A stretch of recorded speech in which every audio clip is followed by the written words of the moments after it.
Olá, pessoal, tudo bem com vocês? Continuando. E, mais uma vez, caso você esteja assistindo esta aula em outro horário, bom dia, boa tarde, boa noite, por que não dizer boa madrugada? Tudo bem com vocês? Ok, vamos continuar nossa exposição, nossa conversa, né? Porque eu creio que também pode ser esta conversa, mesmo que à distância, mas você está parando, anotando, pensando, tá? Uma conversa assíncrona. Bem, as acepções do justo particular. Nós vimos na aula anterior que existe o justo total, o justo particular distributivo, o justo distributivo, né? Deixa eu ver aqui, ó. Isso mesmo, a justiça e o justo particular distributivo, justo corretivo comutativo e o reparativo, tá? E claro, para linkar tudo isso, existe o quê? A lei natural, que já a gente vai falar mais detalhadamente, apesar de já ter pronunciado, né? Então, vamos lá. Bem, a justiça em sua concepção e acepção, melhor dizendo, particular, é a justiça na relação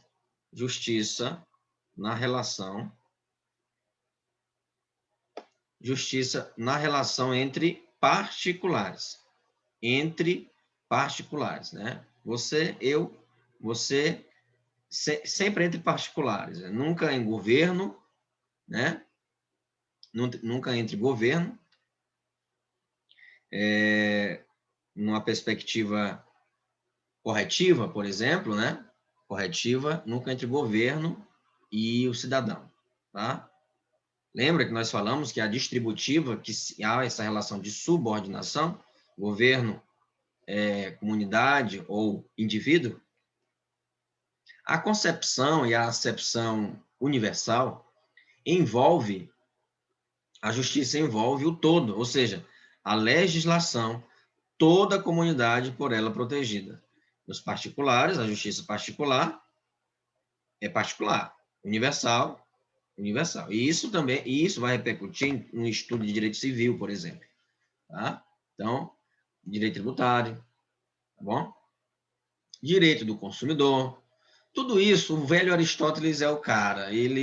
Se tem um filósofo antigo que eu posso dizer assim, se aprofunde que você não vai se arrepender, é Aristóteles. Muito do que nós estamos falando hoje no direito moderno, Aristóteles já prenunciou. Evidentemente que tem um contexto, tem uma época, muda as coisas. Mas muitos conceitos aqui, muitos termos ainda persistem.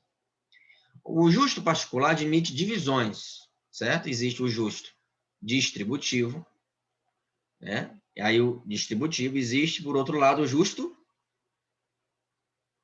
particular. Corretivo, o justo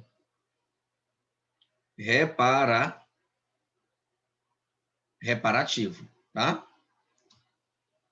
Bem, justo distributivo. Vamos lá. Relaciona-se com o todo, relaciona-se com todo tipo de distribuição levada a efeito no Estado, né? Seja de dinheiro, de honras, cargos ou quaisquer outros bens. Você vai receber um prêmio do Estado, você vai receber uma honraria, você vai receber uma elevação de patente, enfim, certo? Passíveis de serem participados aos governados, ou seja, a nós, cidadãos. Por isso que eu falo, é uma relação vertical, ou seja, sempre há uma subordinação e o Estado nos distribui bens, serviços, certo? Deve ser uma relação boa, né? Não significa dizer que é uma relação de subordinação que vai ser, a não ser que haja má distribuição. Aí sim, aí é péssimo. Enfim, refere-se às repartições, tá? Repartir, grosso modo, e para nós entendermos sucintamente é isso, né? O Estado reparte, divide bens, serviços, honras, cargos. Justo corretivo. O justo corretivo,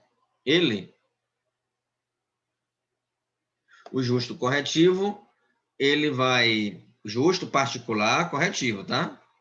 Mas a gente omite o particular por não ter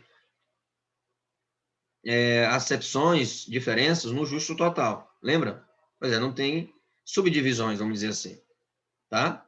Aqui já apresentamos particularidade do justo corretivo, tá bom?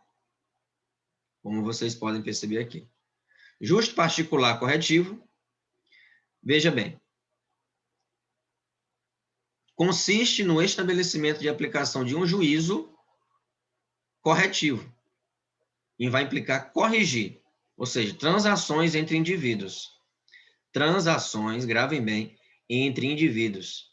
Aqui no justo corretivo, vamos falar de relações. Lembra? Acordos. Acordos. Trata-se de uma justiça apta a produzir a reparação nas relações. Vai corrigir, né? O inventário, por exemplo. Se casou, assinou lá, né? É um acordo ali que você faz. E aí a justiça vai ter que... Você deve... Questão da divisão de bens e tal. A justiça vai ter que intervir, né? Para não haver... manchar, né, a lisura aí do processo. Bem, com isso, podemos observar que as relações corretivas, ou seja, as relações na justiça corretiva, melhor dizendo, são relações baseadas na voluntariedade. Compra, venda, viu como direito do consumidor? Compra, venda, locação, garantia, comodato, depósito, pagamento, depósito, transferência. Então, assim, é um acordo que você entra ali. Já na involuntária, certo? Então, temos aqui a comutativa, que são atos voluntários, tá? Já a reparativa, ou restaurativa, pode ser também. Reparativa vai ser com relação a atos involuntários, como, por exemplo, roubo, sequestro, furto, difamação, injúria, certo? Então, são surgidas na clandestinidade, são consequências da clandestinidade, a violência de ambas as partes, certo? Agora, apenas para ilustrar e reforçar a noção de justiça em Aristóteles. Aristóteles propõe, né, essa questão da observação cuidadosa nas cidades reais da época, né? Então, o contexto é fundamental para entender determinado ato de injustiça, por exemplo, certo? Então, observar. Observar o quê? O contexto. Cada caso é um caso. Eu acho muito interessante Aristóteles falar que a justiça, ela não pode, no primeiro momento, né? Lembra? Ela não pode seguir critérios matemáticos, né? Critérios matemáticos. Agora, já a justiça corretiva, ela vai seguir, sim, critérios aritméticos, certo? Bem, examinar o quê? Examinar a história dos costumes e das leis partindo da questão: quando foram mais justos? Comparar as noções de justiça desses diversos povos. E aí temos o conceito de justiça, para assim, no final, para ser aplicado de modo diferente a cada tipo de situação das cidades reais da época. Entende? É um processo, é bem lógico a reflexão aristotélica. São etapas, são passos, para não haver o quê? Precipitação. Certo? Desse modo, o conceito de justiça em Aristóteles passa por aplicações diversas. A prática das virtudes morais, né? O conceito de justiça percorre também a justiça em sentido geral, o cidadão perante as leis, por exemplo. A justiça também percorre ali o conceito em sentido particular, ou seja, situações particulares da vida social.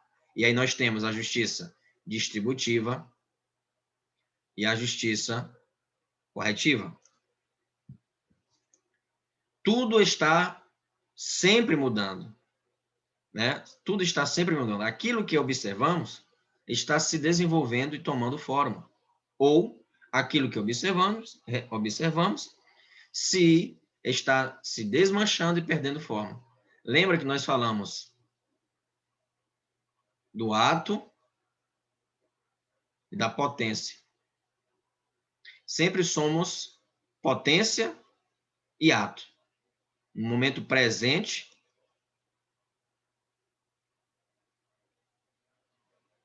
e à medida que eu falo presente, a potência, ela vai dialogar, né, com o ato também, porque aí falamos de futuro, mas o futuro, de certo modo, é incerto, pode haver mudanças, no entanto, temos alguma certeza, né? Temos alguma certeza, né, com relação à potência, às potencialidades, né? O que nós vamos nos tornar, certo? Vocês estão aqui, vocês, evidentemente, pode acontecer, mas vai dar tudo certo, com certeza. Vamos ter esse pensamento positivo, né? Vai dar tudo certo, vai apresentar alguns obstáculos? Vai apresentar sofrimento? Vai ter noites mal dormidas? Com certeza. Não vai ser fácil. Mas, no final, vocês tornar-se-ão bacharéis em direito. E aí vocês seguem aí, delegado, promotor, enfim, certo? Ou no percurso você pode se descobrir também, entendeu? Ou então a coisa está perdendo uma forma enquanto desenvolve outra, né? Uma coisa está perdendo forma enquanto se desenvolve em outra. É muita metamorfose, né?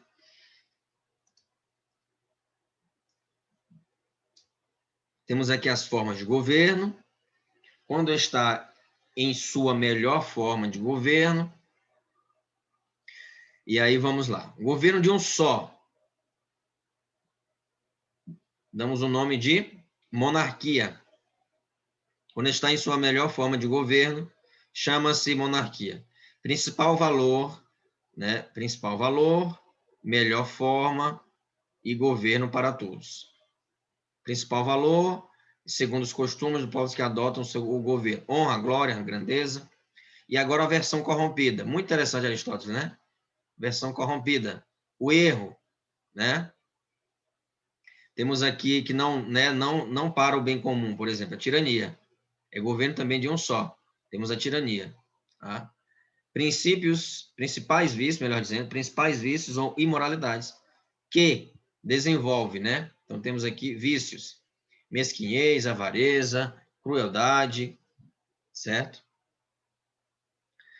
O governo de alguns, a aristocracia. Aristóteles está bem envolvido aqui, né? A aristocracia, ele é o governo da elite, né? O governo aí de quem pode mais, né? E raciocina melhor, né? Segundo o Estagirita. Bem, para os gregos, a democracia não é a forma, vocês podem perceber aqui que não é uma forma é uma forma corrompida de governo, né? Já a gente vai falar sobre por que isso. Vamos lá, aristocracia, melhor forma de governo, né? Nem sua melhor forma. Já as virtudes, né, são virtudes éticas variadas. A forma corrompida é a oligarquia, né, o governo ali preso em alguns grupos, né, e há, claro, riqueza excessiva, má distribuição de renda, imoralidades daí derivadas, né. O governo de todos, por exemplo, é a politeia. A poliarquia pode ser governo popular ou constitucional. As principais virtudes são liberdade e igualdade. A forma corrompida é a democracia. Por que a democracia, professor? Democracia não se tornou um conceito moderno de liberdade de expressão? Né? Conquistar a democracia? Sim. Demo, povo, cracia, poder. No entanto, na Grécia Antiga, a democracia, o poder do povo, delegar o poder diretamente para o povo, aí depois nós vamos ver com o Norberto Bobbio, né? Vamos dizer assim, as peculiaridades da democracia, tá? Principalmente na questão do voto, direta, indireta, mas delegar poder ao povo, e naquela época as cidades tinham poucas pessoas, vocês não podem comparar para a de hoje, né? O contingente populacional era menor. Mas, assim, delegar decisões importantes de toda uma cidade a um grupo de pessoas que, de fato, dentro daquele grupo de pessoas, existem das mais diversas, escravos, mulheres, crianças, e essas não são consideradas cidadãos, né? Cidadãos. Então, não é tão prudente, porque vai gerar o quê? Pobreza excessiva e generalizada, imoralidade daí derivadas, a questão também da má distribuição de riqueza, enfim, a questão das próprias relações. Então, a democracia, tanto para Aristóteles quanto para Platão, o grego em si, não tinha a democracia com bons olhos, não. Tá? Justamente por as pessoas não serem e não terem o conhecimento político necessário para conduzir assim a polis, né? Bem, agora nós temos o justo particular distributivo. Justo particular distributivo. Primeiramente, a razão de proporcionalidade participativa. Muito importante você anotar, pontuar acerca disso. Por quê? A justiça distributiva é igualdade de caráter proporcional. Igualdade de caráter proporcional, pois é estabelecida e fixada de acordo com um critério de estimação dos sujeitos analisados. Isto é, deve-se dizer que o justo particular distributivo realiza-se no momento em que se faz mista uma atribuição a membros da comunidade de bens pecuniários, honras, cargos, assim como os de deveres, responsabilidades e impostos. Então, há de se falar de um critério de proporcionalidade. Aqui pressupõe uma relação de subordinação, como nós já havíamos dito, é um critério de um aspecto, né, de subordinação entre as partes que se relacionam. Né? Então, eu não posso dar uma honra a um cidadão que tem a mesma patente, ou enfim, tem que vir, né, de alguém superior a mim, no caso, o Estado, certo? Então, é no atribuir, no conferir a cada um o que é seu, muito bonito isso, no conferir a cada um o que é seu, atribuir, conferir a cada um o que é seu, que reside o próprio ato de justiça particular distributiva. A justiça distributiva, nesse sentido, consiste numa mediana a ser estabelecida entre 4 termos de uma relação, sendo 2 destes sujeitos que se comparam e os outros 2 os objetos. Então, a justiça distributiva, ela deve partir e pontuar a questão do critério de proporcionalidade, tá bom?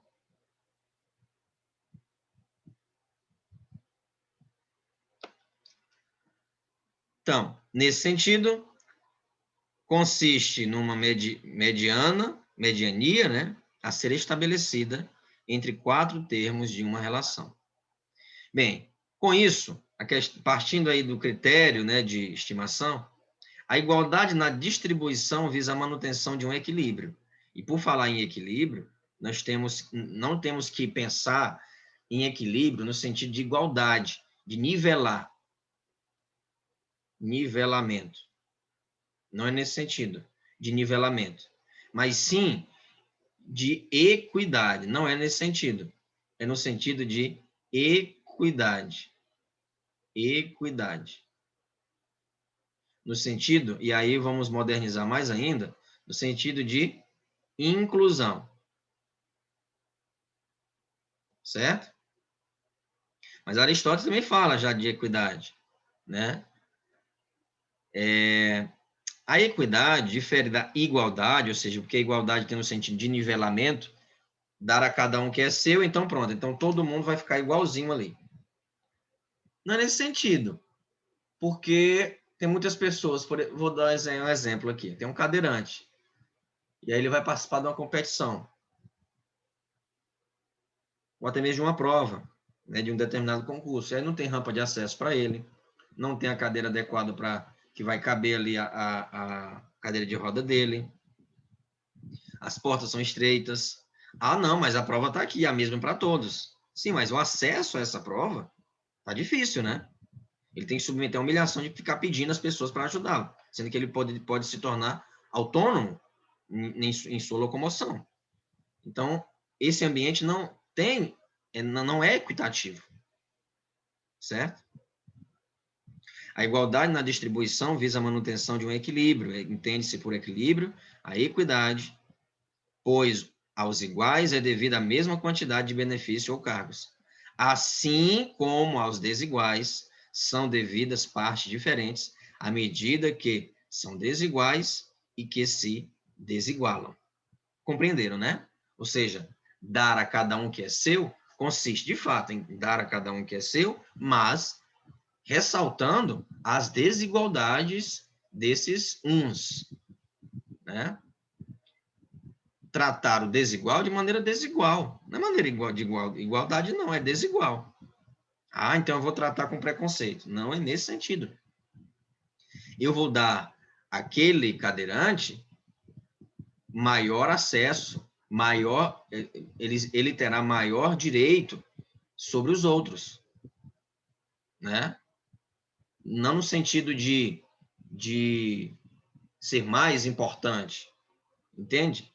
Mas em dar mais direitos para que ele possa realizar aquela prova, aquele exame, aquele teste, certo? Eu não posso tratar igual, não, ele é igual aos outros. Ele é igual, só porque é cadeirante, eu não posso ter esse raciocínio. Eu não posso ter esse raciocínio, certo? Por quê? Ele tem uma condição física que o impede de se tornar igual aos outros, de ter acesso, né? Não é a questão da igualdade aqui, não é questão de cognição. O cadeirante pode ser muito mais inteligente do que as outras pessoas ali. Mas como é que não adianta nada a inteligência sem ter acesso à prova, por exemplo? Então, ele é desigual e temos que dar mais direitos a ele.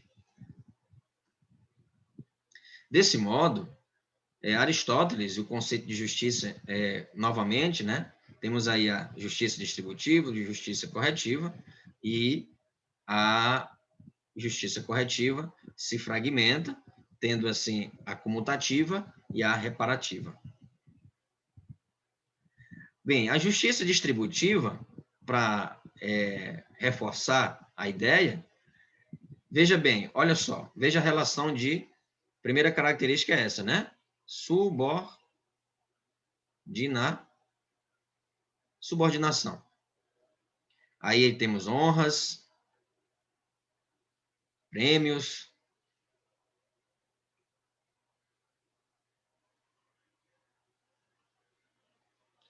né? Prêmios, acesso a outras, vamos dizer assim, serviços, bens, serviços, certo? Para que haja justiça na distribuição de algo, é preciso distribuir.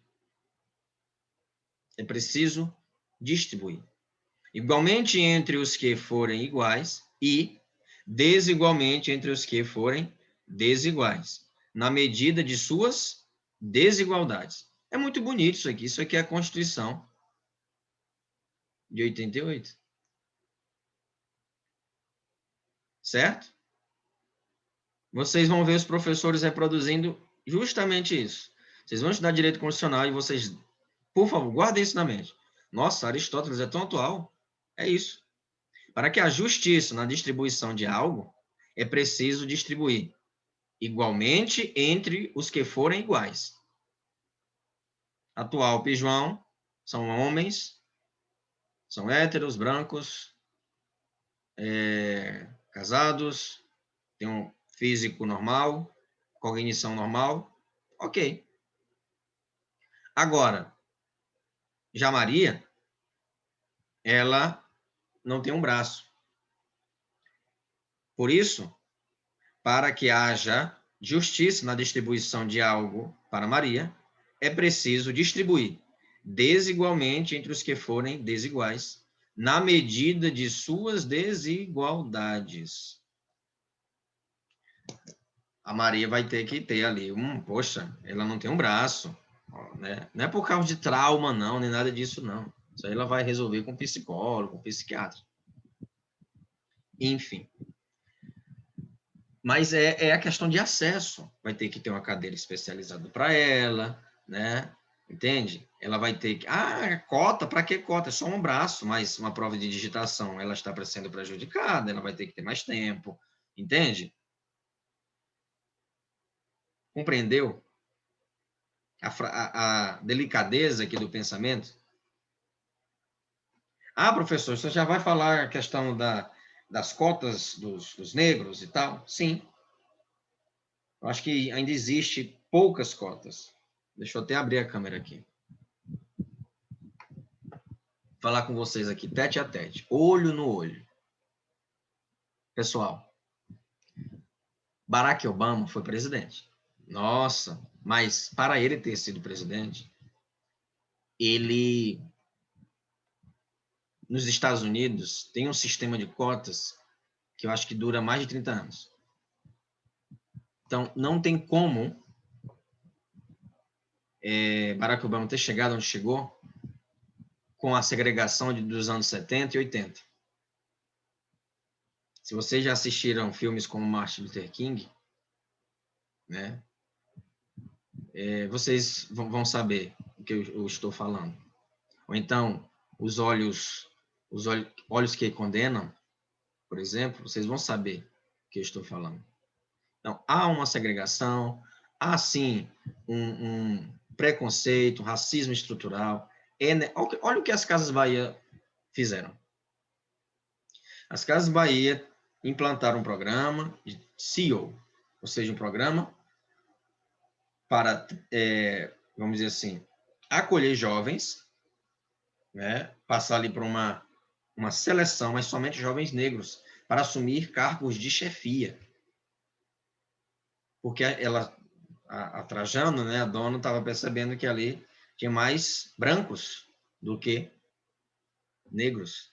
E muitas pessoas que estavam ali na produção, ou até mesmo na venda, não se reconheciam ali. Não se reconheciam ali. Então, é necessário, sim, que haja essa política de cotas. Ficou com um traço muito preconceituoso, até mesmo, vamos dizer assim, danoso, né, para quem tem acesso a esse serviço. Você é um cotista. Isso é pejorativo. Não deve soar pejorativo. Que bom que nós temos essa política. E que ruim também, né? Porque um país que tem política de cota é porque as relações não estão indo bem. Se as relações estão, vamos dizer assim, se está chegando educação para todos, sem exceção, ótimo, não precisa nesses critérios aqui, né? Desigualdade para os desiguais. Não precisa de cotas. Infelizmente, a cota é um mal necessário. É um mal necessário. É uma tragédia, de fato, ter um país que tem cotas. Por quê?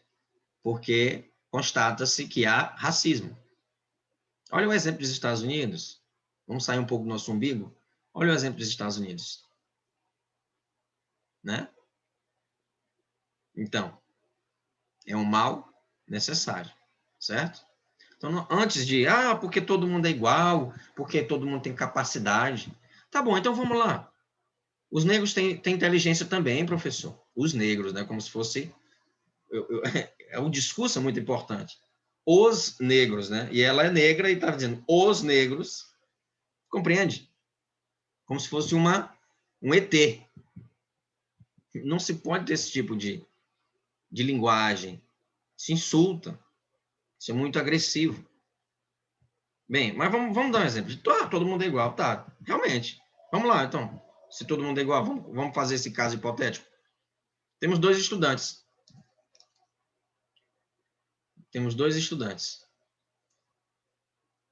Estudante A, estudante... Estou desaprendendo. Tudo bem, fica assim. Estudante A e estudante B. Certo? Estudante B. Esse aqui estuda no 7 corrente. Ele mora numa comunidade rural. Certo? Comunidade rural. Já esse aqui, o estudante B, ele mora em Teresina. Ele estuda no Dom Barreto. Não, vamos colocar no SEV, né? No SEV. Ou no Dom Barreto também, pode ser.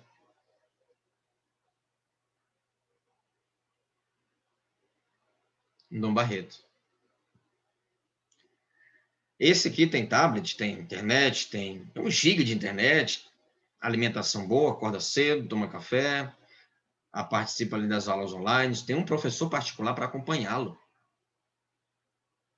Esse aqui tem que ir na escola pegar as atividades impressas, mas vai ficar sem as aulas, porque não tem celular, nem tem internet na casa dele. As cotas não tem que ter cota, não. E eu nem falei de cor, não, tá? Não falei de traços afro-brasileiros, não, né? Na africanidade, não. Falei não. Não mencionei. São os dois brancos. Vamos colocar assim, então. E aí? São iguais? Será que o princípio de tratar os desiguais à medida de suas desigualdades não pode aqui, não? Será que esse aluno A não tem direito de ter mais acesso, mais políticas públicas voltadas para ele? Esse aqui não precisa, gente, de políticas públicas. Esse aqui não precisa de políticas públicas.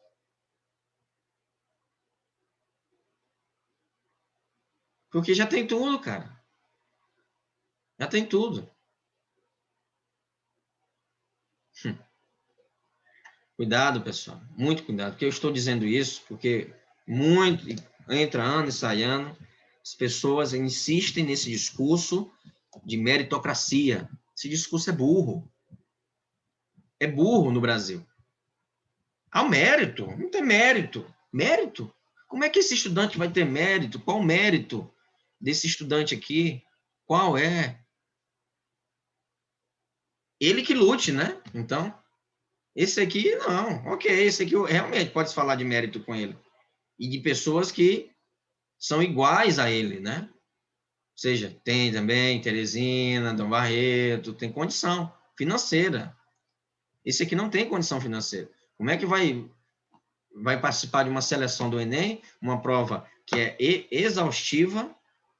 Esse aqui tem um professor para cada matéria, todo ano, um particular, professor que está ali direto com ele. Pode ser online ou no presencial, mas está ali. Esse aqui não. Falar de mérito? Mérito se pode falar entre iguais. Nesse sentido aqui, estudantes no nível, por exemplo, do Barreto. Aí tá. Beleza, você teve acesso, você não utilizou porque não quis. Seus pais deram condições. Agora, esse aqui não. Os pais até querem dar. Mas esse estudante já tem a consciência aqui que não vai passar dali, não. Né? De um curso técnico e ponto. E aí nós, professores, temos o quê? Que desmitificar o processo realmente psicológico de dizer o quê? Olha, não, você pode cursar agronomia, você pode cursar isotecnia, tem um ESP aí, entende? Mas aí para falar de igualdade, dizer que as cotas... Peraí, cara. Vamos pensar. Pensar não com o estômago, não com, com o esôfago, não. É raciocínio mesmo. E deixar as paixões. Por quê? É o governo tal. Não. Bom, seja Tenha inteligência. E use a inteligência. Use a lógica. Use a lógica. Né? Temos que deixar a emoção, as paixões, os preconceitos de lado. Achismos que eu aprendi na mídia, o que é aquele meme do Instagram, ou da rede social, ou do Twitter, porque fulano botou no Twitter. Rapaz, eu vou construir por mim mesmo. Vou raciocinar aqui com Aristóteles. É um pensador que sobreviveu a 2000 anos, né? Então, se ele estiver... O pensamento dele sobreviveu a 2000 anos. E aí vem um estudante, né? Mal leu Aristóteles, discordo. Não concordo. Não concordo. Tá, ok, mas por quê? Não concordar por não concordar, você vai ficar balbuciando sozinho. Está compreendendo, pessoal? Então, não existe meritocracia no Brasil. Né? As pessoas falam esse discurso, é um discurso burro, é um discurso que não tem argumentos, é um discurso que os argumentos repousam no você que lute. Ponto. Que é isso, gente? Estamos vivendo um período mais duro da história e estudantes com atraso escolar imenso. Imenso. Por quê? Por causa dos pais? Por causa dos professores? Não. Porque o governo, simplesmente, tanto federal quanto estadual, dá como descaso. É o descaso total. Não tem entrega de tablet, não tem internet, não tem nada disso. Só promessa. Enquanto do Dom Barreto, ele vai passar no Enem 2021. Ele vai passar, ele vai ser aprovado. Tá entendendo? Pessoal. Então, as alternativas, as ações afirmativas, melhor dizendo, ou seja, as políticas públicas de acesso à faculdade, de acesso a programas de iniciação científica, tem que existir. Tem que existir. Certo? Temos aqui, então, a justiça distributiva, a diferença, né? Um traço subordinado, e aqui, na relação horizontal entre, vamos dizer assim, particulares, tá? Apesar que aqui são, vamos dizer assim, particulares, mas o governo, ele irá ter papel ali fundamental na distribuição.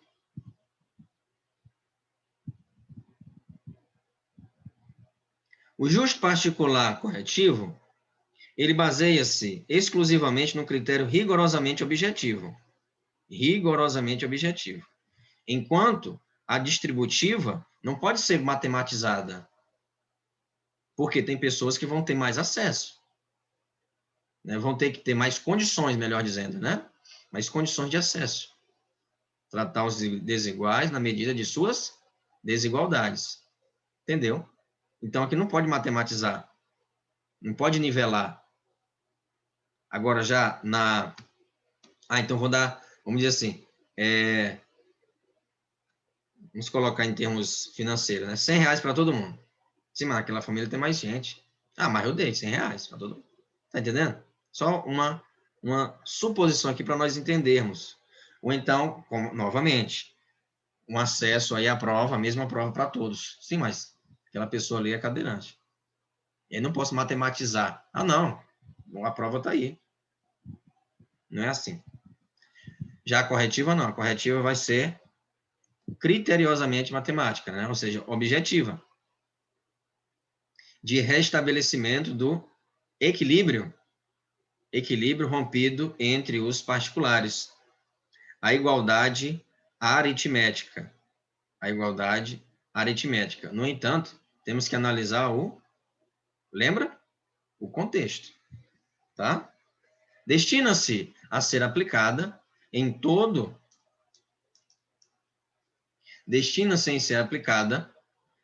tipo de relação. Em todo tipo de relação.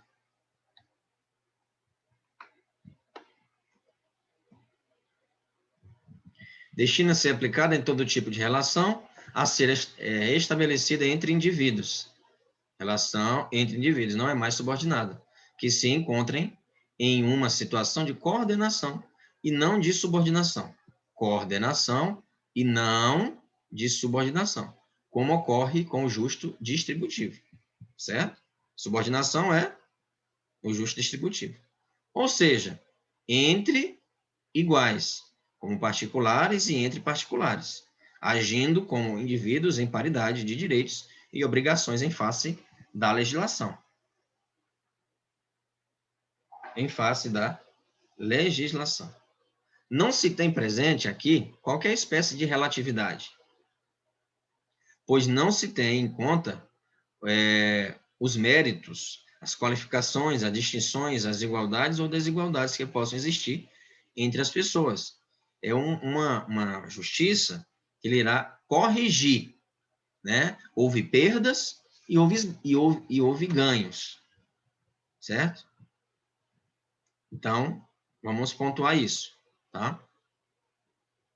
Então, a aritmética aplicável permite a ponderação entre a perda e o ganho, como nós já falamos, garantindo com objetividade o restabelecimento das partes à posição inicial em que se encontravam. O justo corretivo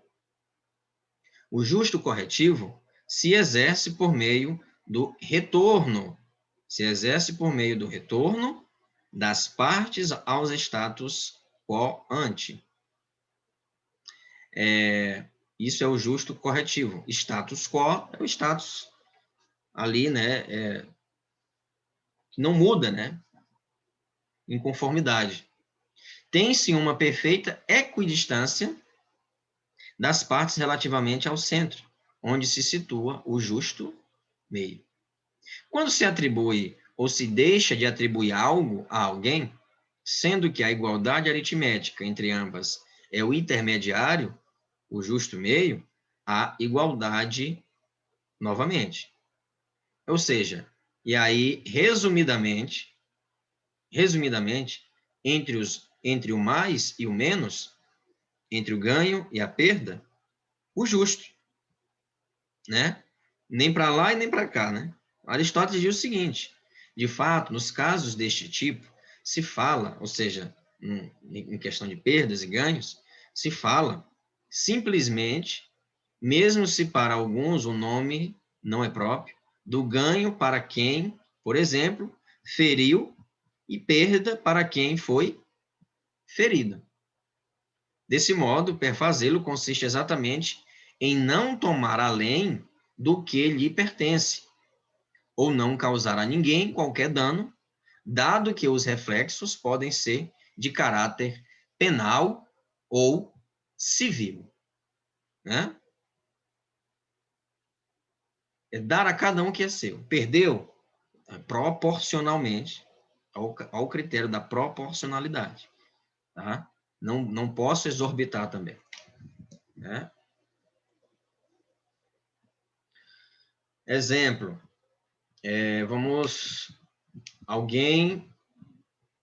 vamos dizer assim, sei lá, cometeu algum crime com você contra a honra, no sentido de injúria, certo? Calúnia, tá, calúnia, né? Inventou alguma coisa ao seu respeito. E aí a pessoa vai lá e coloca uma indenização astronômica, né? Astronômica.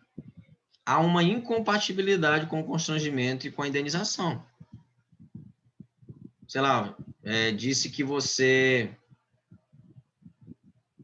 vamos dizer assim, sei lá, jogou lixo na porta do vizinho. Exemplo, né? Bem esdrúxulo, né? Para não nos alongarmos mais. Então, e bota ali 15 milhões. Não, é desproporcional. Houve o constrangimento? Houve. E a correção será como? Né? Ou no contrato, por exemplo, né? Um contrato, e aí, no caso, o justo particular corretivo é justamente para isso, né? Já o involuntário, que é a reparação, né? Nesse caso da calúnia, há de se fazer o quê? Um critério de proporcionalidade, não pode se cobrar essa cifra astronômica, né? Entende? Então, você pode reparar de que forma esse dano. Você pode redigir uma nota e publicar nas redes sociais pedindo desculpa e marcar a pessoa se desculpando. O juiz pode pedir isso. Está entendendo?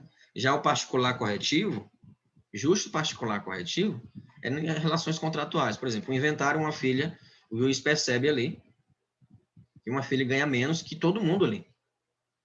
E aí ele vai tentar arrumar ali a distribuição dos bens. O juiz pode fazer isso.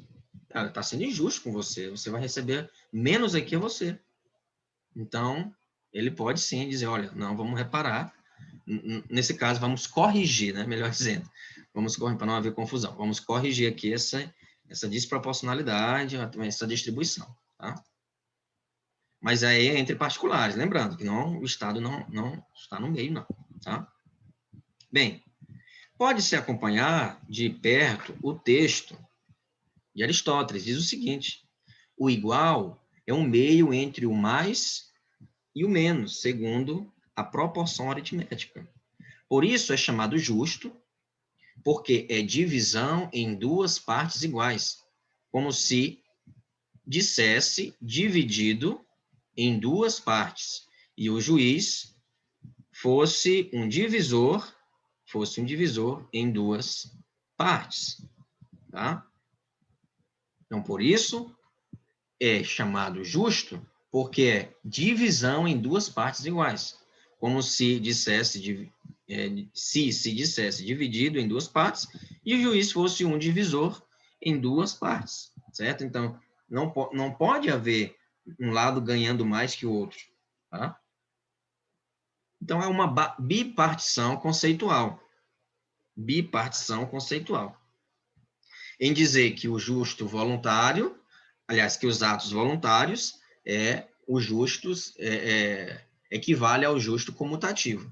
Já o justo reparativo, tá? O justo reparativo equivale aí a atos, vai reparar atos involuntários, tá bom?